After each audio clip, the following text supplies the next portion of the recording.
Hi friends, ఇప్పుడు quadratic ఈక్వేషన్లో level 2లో 7th క్వశ్చన్లో ఉన్నాం.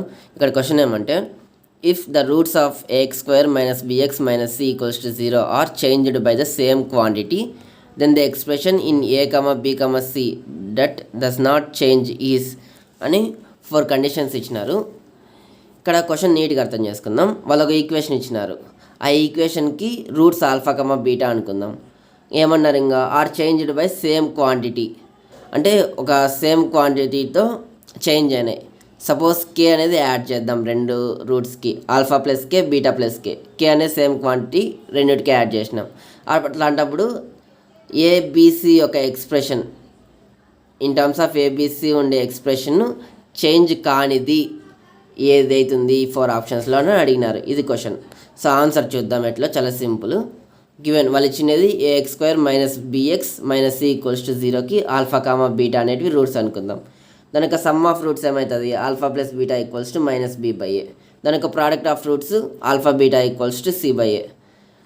మామూలుగా ఒకటి గమనిస్తే, if the roots are changed by the same quantity then the difference of the roots will not be change.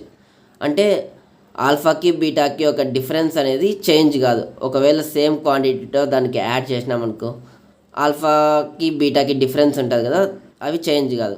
ఎట్లా అంటే, ఇప్పుడు ఆల్ఫా మైనస్ బీటా అన్న ఒకటే, alpha plus k minus of alpha beta plus k, అప్పుడు k k ఎట్లా cancel అయిపోతుంది, మళ్ళీ alpha minus బీటానే వస్తుంది. సో ఆ విధంగా అనమాట.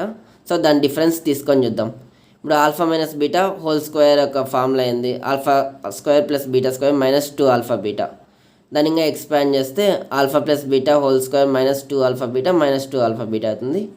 ఫైనల్గా మనకి ఏమొస్తుంది, alpha minus beta whole square equals to alpha plus beta whole square minus 4 alpha beta.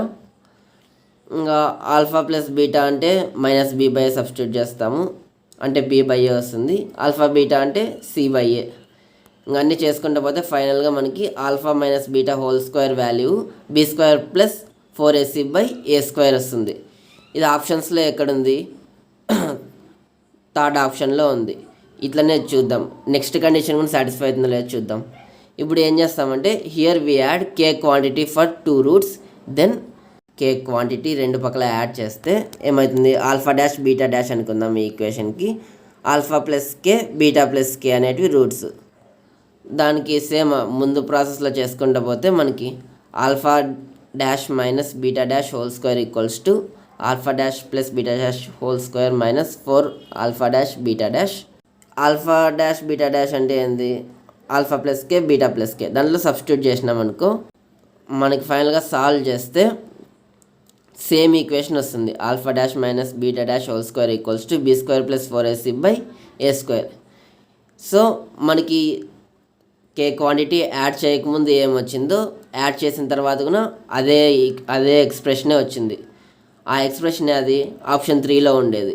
Therefore option 3 is correct.